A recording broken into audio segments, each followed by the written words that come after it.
In the winter fog of February 1845, every witness described the same final sight before the disappearance. A slave, unlike any the South had ever seen, standing calmly in the middle of the governor's road, barefoot, shirt torn, staring up at the church steeple, as if listening to something no human ear could hear. Moments later, he vanished. Not kidnapped, not escaped, not pursued. Gone, without a footprint in the mud. His name was Elias. Locals called him something else. The beautiful curse of Baton Rouge. Elias was purchased secretly, recorded under no ledger. Yet every living soul remembered him. Men said his face felt like a memory they never lived. Women said his eyes held the grief of centuries. Children cried when he smiled, as though something in them recognized a danger their minds could not name. His beauty was not charm. It was wrong, unsettlingly perfect, as if carved, not born. The slave auctions were built on cruelty, but buyers whispered, "Where did he come from? Who owned him before? Why does he speak every language we test him in?" The auctioneer never answered. 3 weeks after his arrival, Baton Rouge changed. Church bells rang at unlisted times. Candles were left burning during daylight. Families slept with windows nailed shut. People claimed they saw Elias in places he couldn't be, walking riverside in the afternoon, then standing still under the cemetery oak at the same moment. Some said they heard whispers in the wind, their childhood secrets, their sins, their lies, spoken in Elias's voice.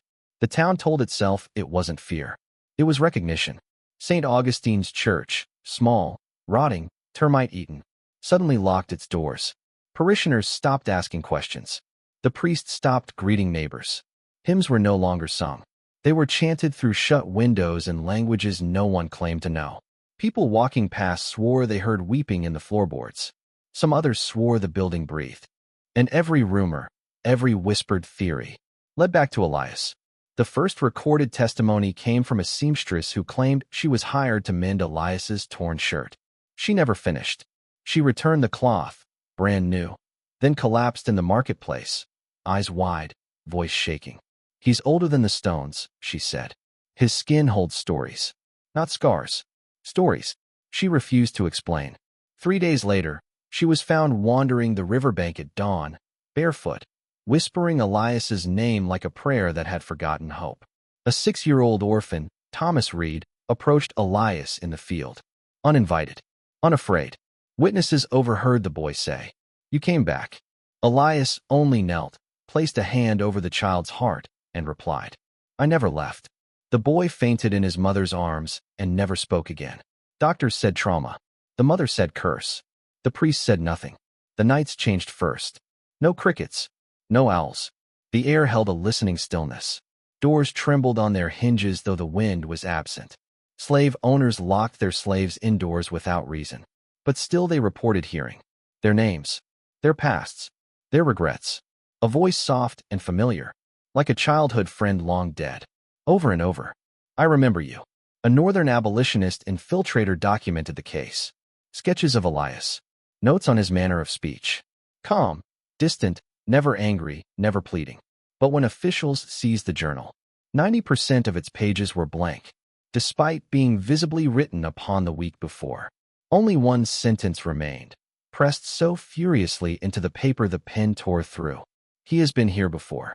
Father Alphonse, worn beyond his years, finally spoke. A single statement. Beauty is mistaken for blessing, but some beauty is punishment for surviving. He refused further explanation. By morning, he was gone. His room, empty. His rosary, left behind, beads snapped. The church doors were reopened, but no one entered. Governor Raymond Devereux summoned Elias privately. Nothing was recorded, but servants overheard. Raised voices. Furniture thrown. A man weeping. When Elias exited, his footsteps made no sound. 3 days later, Devereux resigned with no statement, leaving behind a letter sealed and never opened. Rumor claimed the wax sealing the document was still warm after he fled. A local orphanage took interest in Elias. Sisters claimed the older boys reacted violently when he passed. Some screamed, some hid, some prostrated themselves as if before a king they feared but recognized. When shown Elias through a broken mirror, the youngest children pointed not to his reflection, but to the empty space beside him, whispering, The other one is watching. A plantation ledger revealed a symbol, not a name, linked to Elias. A spiral intersecting a single vertical line. Not English, not French, not African, older than all three. A runaway slave claimed it meant the returned. But the elders silenced him before he could continue. That night he fled, or someone made it look that way. His shoes remained by his bed. Witnesses claimed the stars over Baton Rouge shifted, not flickering, moving, as if rearranging. Elias stood alone in the cotton field, eyes open, face lifted. No fear, no awe, just recognition. Storm clouds formed a perfect circle above him. Without rain, without thunder, only the feeling of something colossal bending down to hear him. 27 people, slave and free, vanished in one night. No signs of flight, no smash locks, no tracks, just silence. The only clue, each bed left with blankets folded neat, as if they knew they wouldn't need them again. A desperate plantation owner wrote to officials, "Stop asking what Elias is. Ask instead why he came back." The letter arrived blank. Reported, filed, forgotten. A traveler from New Orleans saw Elias walking with a woman in white, face obscured by a veil. He turned to look at the traveler, not with threat, not with plea, but with recognition. She asked, "Do you know me?"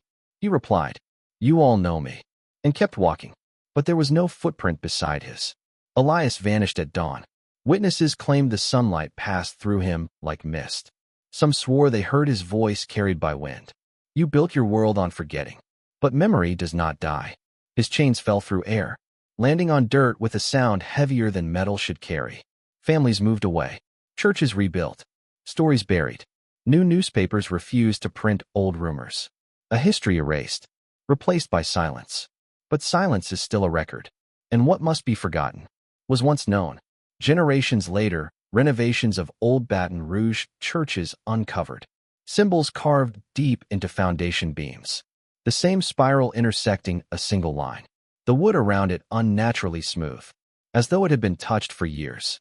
By the same fingertip. Some claim the carving hummed, if left alone long enough. Section 20. The Curse of Memory. Elias was never found, because he was never lost. His legend remains not of escape, but of return. Some say he was a man. Some say a spirit.